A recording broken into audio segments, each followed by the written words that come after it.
जोशीमठ पर टिक टिक टिक घड़ी चल रही है। खतरा लगातार बढ़ता जा रहा है। हालात ऐसे हो गए हैं कि लोगों को यहां पुनर्वासित करना पड़ रहा है। 607 घरों पर लाल क्रॉस के निशान लग चुके हैं। लाल निशान मतलब वो घर रहने लायक नहीं है। प्रशासन के सामने उन सब लोगों को पुनर्वासित करना सबसे बड़ी चुनौती है। इन 607 घरों में से 68 परिवारों को बाकी वैकल्पिक स्थानों पर शरण दी जा चुकी है, लेकिन अभी भी बहुत से लोग बाकी हैं। बहुत से लोगों को गुस्सा है कि हमारे बिना किसी बाहर वैकल्पिक इंतजाम के घर में बाहर रहने के लिए कहा जा रहा है। प्रशासन की तरफ से कोशिशें की जा रही हैं, लेकिन जिन लोगों को अपना पुश्तैनी मकान छोड़ना पड़ रहा है वो गुस्से में हैं और उनका गुस्सा समझा जा सकता है।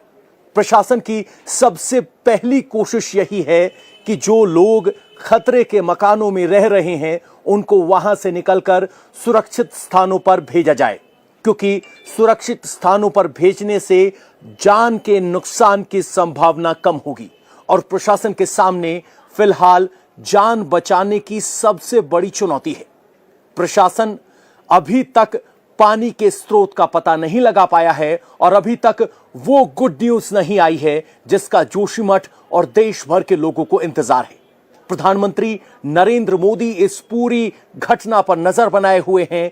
प्रधानमंत्री कार्यालय सीधे पुष्कर सिंह धामी के कार्यालय से सीधे संपर्क में है। विशेषज्ञों की एक 3 सदस्यीय टीम भी आज यहां पहुंची है, जो जल शक्ति मंत्रालय की तरफ से अलग अलग मंत्रालयों के विशेषज्ञ जिसमें शामिल हैं। ये टीम 3 दिन में रिपोर्ट पेश करेगी, लेकिन अभी तक कोई ऐसी गुड न्यूज नहीं आई है जिससे जोशीमठ के लोग राहत की सांस ले सकें। प्रशासन के सामने सभी जो लोग विस्थापित होंगे उनके सर पर छत मुहैया करवाना अभी भी सबसे बड़ी चुनौती है। इसके लिए कुछ होटलों में, नगर निगम के दफ्तर में इंतजाम किए हैं, लेकिन जिस स्तर की ये त्रासदी है वो इंतजाम अभी कम लग रहे हैं। इसलिए बहुत से लोगों में गुस्सा भी है। गुस्सा इस बात को लेकर भी है कि एक अनिश्चितता बनी हुई है कि आखिर ये खबर या कहें कि ये विपदा कटेगी कैसे। लेकिन सबसे पहले आपको बताते हैं कि डीएम चमोली जो इस वक्त खुद यहां जोशीमठ में प्रवास कर रही हैं, वो क्या कह रहे हैं पूरी तैयारियों को लेकर। इसमें हमने कुछ वार्ड जैसे सिंघधार, गांधीनगर, सुनील तो और मनोहर बाग, यहाँ पर हमने आपदा प्रबंधन अधिनियम अंतर्गत सुरक्षित क्षेत्र घोषित किए हैं। जो अभी अनफिट हैं रहने के लिए, तो उनको हम संपूर्ण रूप से प्रतिबंधित कर रहे हैं। तो वहाँ पर जो प्रवेश है वो भी निषेध रहेगा। तो संपूर्ण रूप से प्रतिबंधित किया गया है उन घरों को जिनके बाहर लाल निशान है, यानी उन घरों पर खतरा है। लेकिन अब जोशीमठ पर खतरे के बादल भी मंडराने लगे। ये भूस्खलन वाले खतरे के बादल नहीं, बल्कि असल बारिश वाले हैं। आइए आपको दिखाते हैं किस तरह से मौसम विभाग की एक चेतावनी ने जोशीमठ के लोगों की चिंता बढ़ा दी है। जोशीमठ के आसमान में अब संकट के बादल मंडराने लगे हैं। ये हम भूस्खलन के लिए नहीं कह रहे, बल्कि जोशीमठ के आसमान में बादल दिखने लगे हैं। इस सीजन में यहां बर्फबारी और बारिश का मौसम है, लेकिन अभी तक बारिश नहीं हुई थी और लोग शुक्र मना रहे थे कि भगवान की दया से बारिश नहीं हो रही है, इसलिए भूस्खलन की गति सीमित है। लेकिन अब इन पहाड़ों की चोटियों पर काले काले बादल दिखने लगे हैं। जो कल नीला आसमान था, आज उसकी जगह काले बादल हैं। मौसम विभाग के अनुसार कल यहां पर बर्फबारी और बारिश का अनुमान लगाया गया है और इन बादलों को देखने के बाद यहां लोग घबरा गए हैं। घबरा इसलिए गए हैं क्योंकि अगर यहां बारिश होनी शुरू होती है तो भूस्खलन की गति बढ़ सकती है और जिन मकानों में दरार है वो जल्दी ही गिर सकते हैं। इस तरह की आशंका से घिरे हुए हैं और ये बादल प्रशासन के लिए भी चिंता का विषय इसलिए है क्योंकि प्रशासन को बड़ी संख्या में लोगों को पुनर्वासित करना है और उनके रहने के इंतजाम में बारिश और ठंड एक बड़ी चुनौती होने वाली है। इसीलिए जोशीमठ के लोग ये दुआ कर रहे हैं, ये भगवान से प्रार्थना कर रहे हैं कि हाल फिलहाल बारिश ना हो। लेकिन मौसम विभाग के अनुसार 11 तारीख से लगातार यहां पर बारिश और बर्फबारी की भविष्यवाणी की गई है। जोशीमठ से इस लाइव बुलेटिन में हम आपका एक बार फिर स्वागत करते हैं। जोशीमठ में लगातार दरारें बढ़ती जा रही हैं और बढ़ती हुई दरारों के साथ खतरा लगातार बढ़ता जा रहा है। अब प्रशासन ने जिन घरों में बड़ी दरारें हैं उनके बाहर लाल क्रॉस के निशान लगाने शुरू कर दिए हैं और ये लाल निशान खतरे की घंटी की तरह हैं। प्रशासन की कोशिश है कि लोग जिन घरों में लाल निशान रहे हैं उनमें ना रहें और वो अपने घर से निकलकर सुरक्षित स्थानों पर जाएं। लेकिन बहुत से लोगों के मन में आशंका तब से बैठ गई है जब से डिजास्टर डिपार्टमेंट की एक रिपोर्ट आई है जिसमें कहा गया है कि जो असुरक्षित घर हैं उन्हें डिमोलिश किया जाएगा। तो इंडिया टीवी के दर्शकों को हम इस वक्त बता दें कि प्रशासन की पहली प्राथमिकता सभी लोगों को सुरक्षित स्थानों पर लेकर जाने की है। अभी फिलहाल तोड़फोड़ की कोई कार्रवाई नहीं होगी, जिसको लेकर बहुत से जोशीमठ के निवासी सकते में हैं, डरे हुए हैं। फिलहाल घरों पर लाल निशान का मतलब यह है कि ये घर रहने लायक नहीं है, आप यहां से निकल जाएं। और प्रशासन इसी तरह के घरों को चिन्हित कर रहा है। न सिर्फ चिन्हित कर रहा है बल्कि इन घरों की पैमाइश भी हो रही है और पैमाइश के जरिए ये पता लगाया जा रहा है कि कितने बड़े घर हैं, कितने बड़े निशान हैं। तो ये जोशीमठ की प्रशासन की आज की गतिविधि है। अगले 72 घंटे का एक्शन प्लान जिसकी हम बात कर रहे हैं उसमें लोगों को सुरक्षित स्थानों पर ले जाना, और बहुत से लोग ऐसे हैं जो अपने मवेशियों के साथ इन घरों में रहते हैं, उन मवेशियों के लिए भी इंतजाम किए जा रहे हैं। फिलहाल आपको एक रिपोर्ट दिखाते हैं किस तरीके से लाल निशान लगने से लोगों के जीवन बदल गए और अब उन्हें अपना पुश्तैनी घर छोड़ना पड़ रहा है। उत्तराखंड सरकार के डिजास्टर डिपार्टमेंट की रिपोर्ट पर एक्शन शुरू हो गया है। फिलहाल उन मकानों को चिन्हित किया जा रहा है जो ऐसी स्थिति में है जो सुरक्षित नहीं कहा जा सकता, और उन्हें गिराकर मलबा हटाने की जो बात थी वो आइडेंटिफिकेशन प्रोसेस शुरू हो गया है। अब इस मकान पर लाल निशान लगा दिया गया है। इस तरह से हर बिल्डिंग पर लाल निशान लगाया गया है, क्रॉस, जिसका सीधा सा मतलब है कि वो मकान जनता को खाली करने होंगे, सुरक्षित स्थान पर जाना होगा और धीरे धीरे करके इन सभी मकानों को तोड़ा जाएगा, क्योंकि ऐसी स्थिति में नहीं है जिसमें इनमें रहा जा सके। अब जब प्रशासन की तरफ से लाल निशान दिखा दिया गया है तो अब यहां से लोग अपना सामान खाली करने लगे हैं।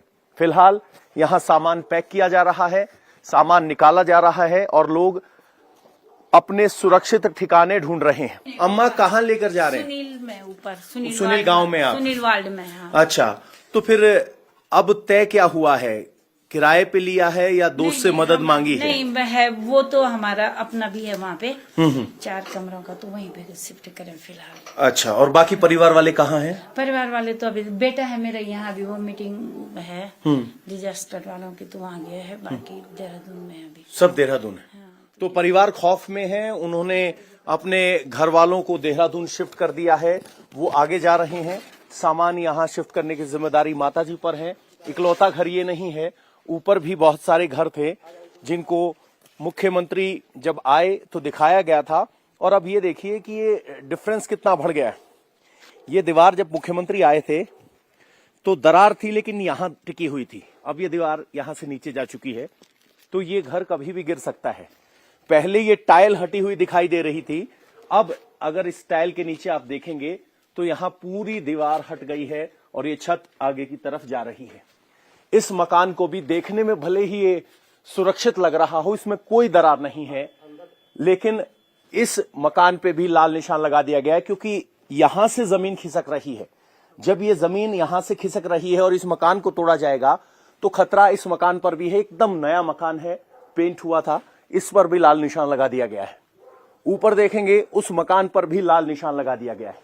ये खतरे के निशान वाले वो मकान हैं जिन्हें तोड़ा जाना है। इस मकान में दरार है, इसमें दरार नहीं है, बावजूद इसके लगा दिया गया है। और यहां ये सबसे बड़ा उदाहरण है कि कितना भूस्खलन हो रहा है। अगर आपको याद हो तो 3-4 दिन पहले हमने आपको यहां बैठ के दिखाया था कि 1 उंगली का फर्क था, अब यहां 2 उंगली का फर्क है। यानी ये धीरे धीरे बढ़ता जा रहा है। और ये लाल निशान लोगों के भविष्य पर भी हैं, ये लाल निशान लोगों की आकांक्षाओं पर भी हैं, ये लाल निशान लोगों की उम्मीदों पर भी हैं। और ये लोग कहां जाएंगे इस बात का लोगों को कोई पता नहीं है। कोई अपने रिश्तेदारों के यहां जा रहा है, कुछ संभ्रांत परिवार ऐसे हैं जिनका दूसरा मकान है, लेकिन बहुत से ऐसे लोग हैं जो किराए के मकान पर जा रहे हैं। लेकिन अभी ये तय कर पाना भी सुनिश्चित कर पाना भी उनके लिए मुनासिब नहीं है कि कौन सा घर सुरक्षित है और कौन सा नहीं। ये सीढ़ियां वो हैं जहां से परसों जब दौरा करने पुष्कर सिंह धामी आए तो यहीं से गुजरे थे और ये सीढ़ियां सुरक्षित मानी गई थी और वो यहां से गुजरे थे। लेकिन अब देखिए कि ये सीढ़ी बिल्कुल 2 हिस्से में टूट गई है। ना सिर्फ टूट गई है बल्कि दरार इतनी गहरी है कि ये पूरा 1 फीट हिस्सा अलग दिखाई दे रहा है और नीचे इसमें खौफ है। पीछे यहां लोग सामान निकालना शुरू कर चुके हैं। इस तरीके से इन खतरनाक इलाकों से गुजरते हुए अपने सामान को लेकर आगे बढ़ रहे हैं। और अब यहां विध्वंस का दौर चलेगा, क्योंकि जो मकान क्षतिग्रस्त हैं उन सब मकानों को यहां तोड़ा जाएगा। और अब सरकार की तरफ से आदेश हो चुके हैं। मेरे कैमरामैन अगर इधर आएंगे तो यहां से आपको एक टॉप एंगल व्यू दिखा देते हैं किस तरीके से यहां अब वो विध्वंस की कार्रवाई शुरू होगी। मेरे सामने ये माउंट व्यू होटल है, ये वो है जो अपनी नींव से हिल गया है। दूसरा मलारी होटल है। अब ये दोनों होटल असुरक्षित घोषित किए जा चुके हैं, खाली कर दिया गया है इनको। और अब प्रशासन इन होटलों को तोड़ने के आदेश दे चुका है। यानी अब यहां पर विध्वंस का दौर चलेगा। जो असुरक्षित इमारतें हैं उन्हें तोड़ा जाएगा। वहां अगर आप देखेंगे तो लोग अपना सामान सड़क पर रखे हुए हैं, शिफ्ट कर रहे हैं। ये अलमारी एक जा रही है। ये वाला मकान अम्मा ने भी अपने सामान को शिफ्ट कर लिया है, शिफ्ट करने के लिए पैक कर लिया है। अब वो भी नीचे उतर रहा है। यानी अब दुख, दर्द, विनाश इस जोशीमठ शहर की कहानी है और हर कोई यहां से आ रहा है। ये पुश्ता भी देख लीजिए, परसों से आज में हल्की दरार थी और अब वहां 1 फीट की दरार हो गई है और ये पुश्ता भी नीचे खिसक रहा है। तो सोचिए जिस गति से ये सब नीचे खिसक रहा है, ये हफ्ते भर की बात है कि आपको ये सब इमारतें भर भरा कर गिरती नजर आएंगी। लोगों को उम्मीद है कि शायद इस 1 हफ्ते में कोई चमत्कार हो जाए और वो पानी का झरना जो नीचे चल रहा है वो थम जाए, तो इस भूस्खलन पर रोक लगे। लेकिन ये सिर्फ कामना भर है। यहां के लोगों ने स्वीकार कर लिया है कि जोशीमठ नीचे दरक रहा है, अब इसे कोई नहीं बचा सकता। एनडीआरएफ की टीम यहां पहुंची हुई है, एसडीआरएफ की टीम यहां पहुंची हुई है और प्रशासन की सबसे पहली प्राथमिकता यहां टूटे घरों से लोगों को बाहर निकालकर सुरक्षित स्थानों पर शिफ्ट करने की है। भगवान की दया, यहां के लोग बता रहे हैं कि जोशीमठ में अभी तक बारिश या बर्फबारी नहीं हुई, क्योंकि अगर इस वक्त यहां बारिश हो जाती है तो विनाश की गति कहीं ज्यादा तेज हो जाएगी। देख रहे हैं जोशीमठ से लाइव बुलेटिन और इस वक्त जोशीमठ में एक अजब सा सन्नाटा है, बेचैनी है। सन्नाटा इसलिए क्योंकि टूरिस्ट आना बंद हो गया है, बेचैनी इसलिए क्योंकि लोगों को अपना भविष्य अनिश्चित नजर आ रहा है। आपको हर तरफ दरारें नजर आएंगी, बिल्डिंगों में झुकाव नजर आएगा, घर दरकते हुए नजर आएंगे तो सड़क खिसकती हुई नजर आएगी और हर तरफ आपको चर्चा सुनाई देगी कि जोशीमठ का क्या होगा। क्या जोशीमठ बचेगा या जोशीमठ टिक टिक करते टाइम बॉम्ब पर सवार है। और जो तस्वीरें आ रही हैं वो ज्यादा हिम्मत बढ़ाने वाली नहीं है। लोग भी मान रहे हैं कि सरकार के सामने और उनके सामने अनिश्चितता और चुनौती बहुत बड़ी है, लेकिन अभी तक कोई ऐसी गुड न्यूज़ नहीं आई है। लेकिन फिलहाल जो दरारें आई हैं वो ज़रूर लोगों की नींद उड़ा रही हैं। लोग रात रात भर सो नहीं पा रहे हैं। जिन्होंने वैकल्पिक व्यवस्था की है वो अपनी घर की चिंता में नहीं सो पा रहे हैं और जो अभी तक वैकल्पिक व्यवस्था नहीं कर पाए हैं वो अपने घर की दीवारों की दरार देखकर चैन से सो नहीं पा रहे हैं। लोग अलाव तापते हुए रात बिताने को मजबूर हैं। प्रशासन हर संभव मदद की कोशिश कर रहा है, लेकिन अभी भी ग्राउंड पर बहुत कुछ किया जाना बाकी है, क्योंकि उत्तराखंड के 4,500 घरों में से इसकी जद में 40% घर हैं। भले ही 650 घरों को, माफ कीजिएगा, 607 घरों को आइडेंटिफाई किया गया होगा, लेकिन इन 607 घरों के आसपास के घरों पर भी खतरा बरकरार है, क्योंकि जब एक घर गिरता है तो बाकी दूसरे घर पहाड़ी इलाकों में अछूते नहीं रहते। इसीलिए जोशीमठ के निवासी मान के चल रहे हैं कि ये सबकी साझी मुसीबत है। और जो होटल झुके हुए हैं वो अपने आप में एक टाइम बॉम्ब है। होटलों की ऊंचाई 5 मंजिल है और जब वो झुकने लगे हैं तो लोगों को लग रहा है कि ये होटल जब गिरेंगे तो बहुत से घरों को अपने साथ ले जाएंगे। आपको एक ग्राउंड रिपोर्ट दिखाते हैं। झुके हुए होटल की वजह से भी बहुत से मकानों पर मुश्किल आ गई है। कई मकान ऐसे हैं जो नीचे जिनमें दरार नहीं है, लेकिन अपने आप में ये होटल टाइम बॉम्ब की तरह है जो लगातार पीछे ढल रहा है। अगर आप देखेंगे नीचे से तो 1, 2, 3, 4, 5 मंजिल का ये होटल है और इसके पीछे जो भी आप मकान देख रहे हैं ये 1, 2, 3, 4, 5, 6 लगभग 25-30 मकान हैं नीचे उस सड़क तक इस होटल की जद में है। अब होटल लगातार नीचे खिसक रहा है तो प्रशासन की कोशिश, जो तोड़ने का आदेश दिया गया वो इसलिए दिया गया ताकि इसको सुरक्षित तरीके से तोड़ा जा सके, ताकि नीचे की बिल्डिंग पर कोई असर ना हो।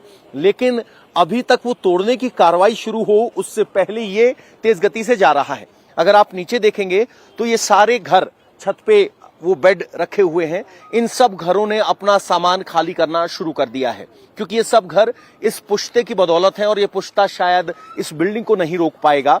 वहां लोगों ने अपना घर सामान समेटना शुरू कर दिया है। इनमें से कोई आपका घर भी है भाई साहब? और देखो अम्मा, आपका घर कौन सा है इनमें से? तो भाई साहब हैं, उनका घर है। भाई साहब, मेरा भी वो है। ये कौन से वाला घर है आपका? वाला मेरा है सर। ये पीले वाला घर? हाँ जी सर। तो क्या आपने भी सामान खाली किया है? आपका कौन सा है सर? यही वाला, ये गुलाबी रंग।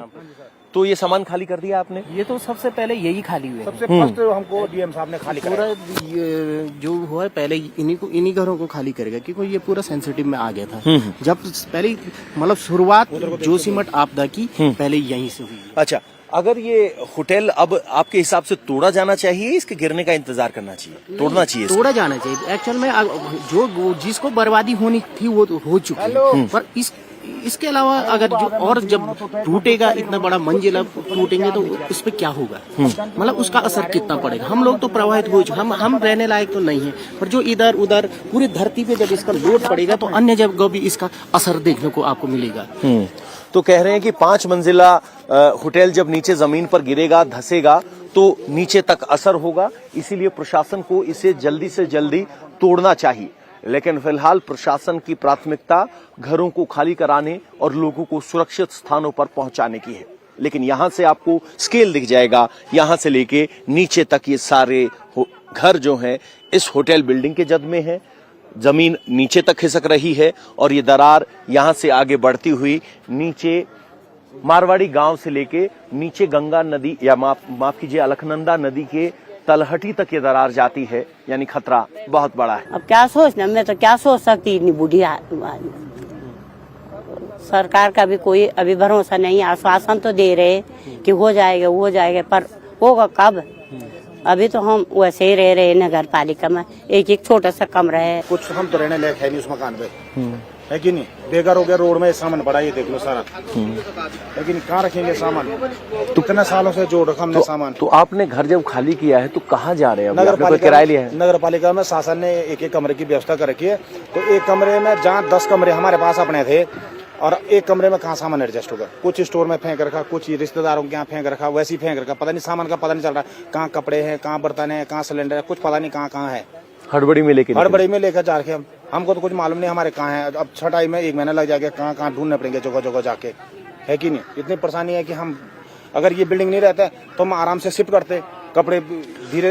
तो बिल्डिंग अपने आप में एक टाइम बॉम्ब की तरह है और लोगों को लग रहा है कि कभी भी गिर सकती है, इसलिए हड़बड़ी में लेकर अपना सामान निकले और ये अब उम्मीद करें कि प्रशासन कम से कम इस बिल्डिंग को जल्द से जल्द गिराए ताकि दूसरों पर कम से कम टाइम बम बन के ना फूटे। बेटा आप भी सोचो कि अपनी चीज का किसको नहीं होता दर्द, सभी को होता। हमने तो एक एक गरीब आदमी, उतने पैसे बाहर तो हम है नहीं, एक एक रुपए जोड़ के हमने ये घर बनाया था, एक एक रुपए जोड़ के।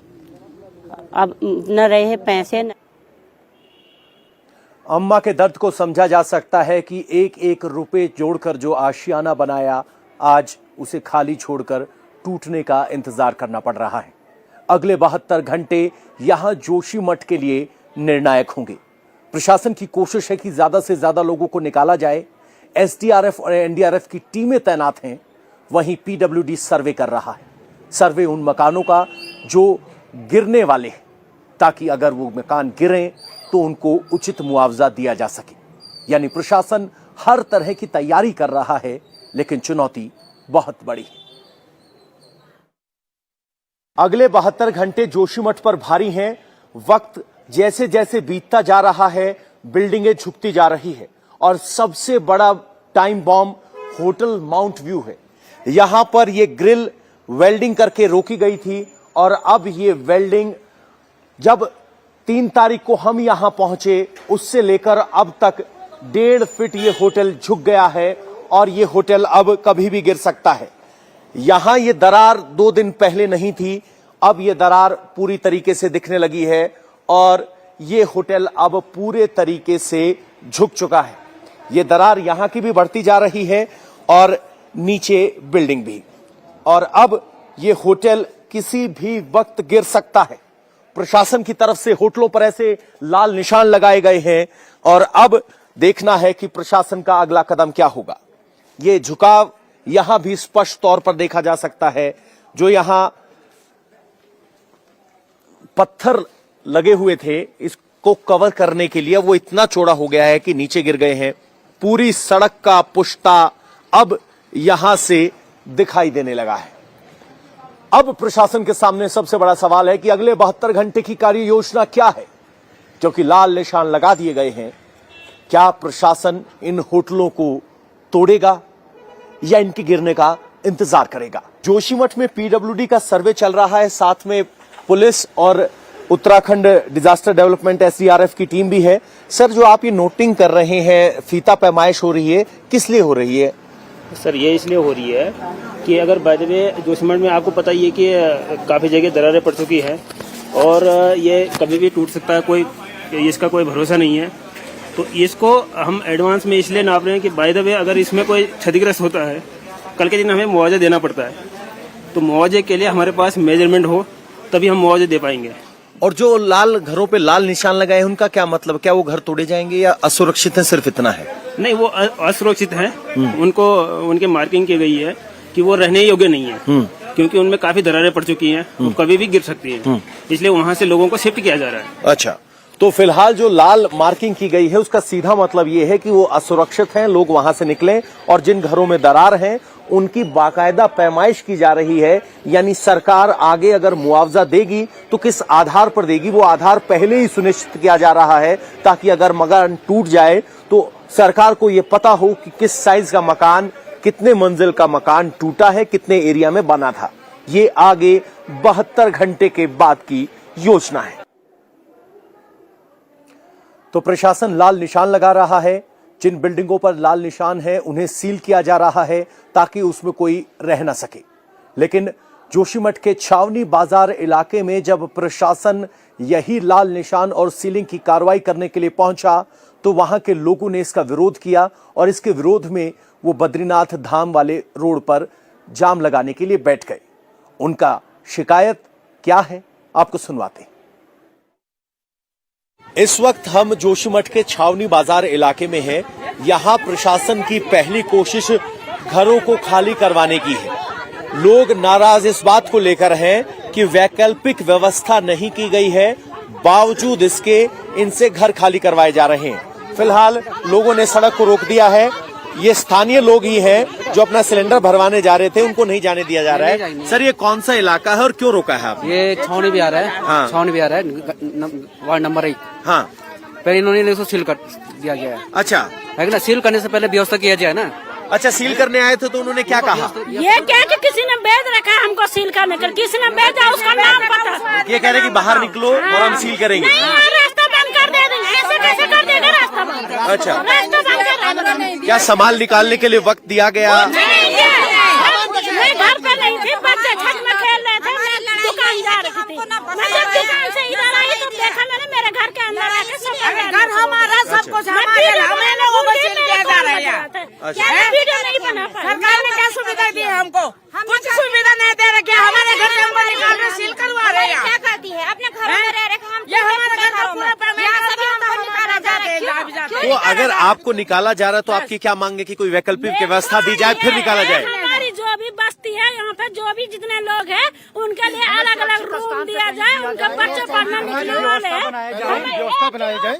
हमें कोई शौक नहीं है यहाँ पे मरने का, नाराबाजी करने का।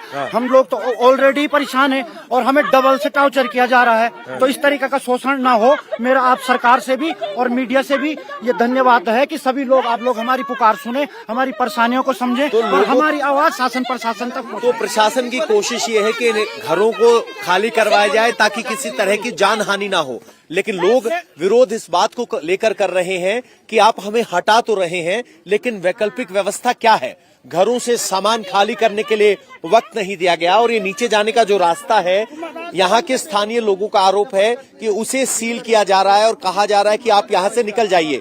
जब उनके पास वैकल्पिक व्यवस्था नहीं है तो लोग कहाँ जाएं, और इसी बात को लेकर गुस्से में है। वहीं प्रशासन कह रहा है कि यहाँ लोगों को जल्दी से जल्दी निकालना उनकी पहली प्राथमिकता है ताकि किसी तरह के जान की हानि ना हो। कैमरामैन राजेश्वर के साथ पवन नारा, इंडिया टीवी। तो सुना आपने किस तरीके से लोग नाराज हैं। फिलहाल कांग्रेस की तरफ से भी जोशीमठ संकट को लेकर बयान आया है। कांग्रेस नेता और पूर्व मुख्यमंत्री हरीश रावत ने कहा है कि जोशीमठ को एक नए शहर के तौर पर बसाया जाए और बद्रीनाथ की तर्ज पर ही यहां के लोगों को मुआवजा दिया जाए। स्थिति बहुत चिंताजनक है, विस्फोटक स्थिति तक चिंताजनक है। किसी समय भी सारा ढांचा कोलैप्स कर सकता है। प्रकृति चेतावनी दे रही है और हम उस चेतावनी के अनुरूप आचरण नहीं कर रहे हैं। एक ही तरीका है कि जोशीमठ को दूसरी जगह बसाया जाए, नया जोशीमठ बनाया जाए और पुराने जोशीमठ का ट्रीटमेंट किया जाए। जो कारण हैं जोशीमठ के सिंक करने के, जिसके सब लोगों में चर्चा है, उन कारणों में एनटीपीसी की टनल और दूसरे जो 4 धाम यात्रा के निर्माण कार्य इत्यादि हैं, उन सब पर रोक लगाई जाए और इसको राष्ट्रीय आपदा के रूप में ले करके इसका पूरा ट्रीटमेंट किया जाए और यहाँ के प्रभावित परिवारों को बद्रीनाथ की तर्ज पर जो है मुआवजा दिया जाए। और उसमें व्यावसायिक लोग भी हैं जो किराए आदि पर रह रहे हैं, उनको भी उसमें सम्मिलित माना जाए, आपदा प्रभावित माना जाए और उनको भी मदद दी जाए। इस तरीके का हमने पहले केदारनाथ में किया था और बद्रीनाथ में भी वही तरीका अपनाया गया है, तो यहाँ भी वही तरीका अपनाया जाना चाहिए। तो देखा आपने, जोशीमठ पर लगातार खतरा बढ़ता जा रहा है। स्वामी अभिमुक्तेश्वरानंद सरस्वती जोशीमठ की सुरक्षा के लिए नरसिंह मंदिर में यज्ञ कर रहे हैं। इतना ही नहीं, उन्होंने सुप्रीम कोर्ट का दरवाजा भी खटखटाया है और अपील की है कि जोशीमठ के इस संकट को राष्ट्रीय आपदा घोषित किया जाए। हम लोगों ने विविध विषयों के विशेषज्ञों को आमंत्रित किया है। हमारे बीच में ज्योतिर्विद भी हैं, धर्मशास्त्री भी हैं और हमने उनसे भी अनुरोध किया कि आप हमारे प्रश्न कुंडली के आधार पर बताइए और विद्वानों से आग्रह किया कि आप शास्त्रों से ऐसे अनुष्ठान बताइए जिन अनुष्ठानों के माध्यम से हम ज्योतिर्मठ की रक्षा कर सकें। तो उन लोगों ने हमें अनुष्ठान भी बताए हैं। हम उन अनुष्ठानों का भी आरंभ आज से कर रहे हैं और आगामी 22 तारीख से 31 तारीख तक नरसिंह मंदिर परिसर में एक विशिष्ट यज्ञ, रक्षा यज्ञ करने की हम लोगों की भावना है, वो भी हम करेंगे। विशेषज्ञों को आमंत्रित करके जांच भी करवाएंगे कि आखिर क्या कारण है जिस कारण से ये परिस्थिति यहाँ पर उत्पन्न हो रही है और यहाँ के लोगों के साथ भी निरंतर हम खड़े रहेंगे। हम लोगों ने सुप्रीम कोर्ट में भी ये मांग की है और ऐसे भी कह रहे हैं कि इसको राष्ट्रीय आपदा घोषित किया जाए और उसी अनुसार यहाँ के लोगों की मदद की जाए। अभिमुक्तानंद सरस्वती को आप फिलहाल सुन रहे थे। वो कह रहे हैं कि भगवान से भी अर्जी लगाई जाएगी, हवन किया जाएगा।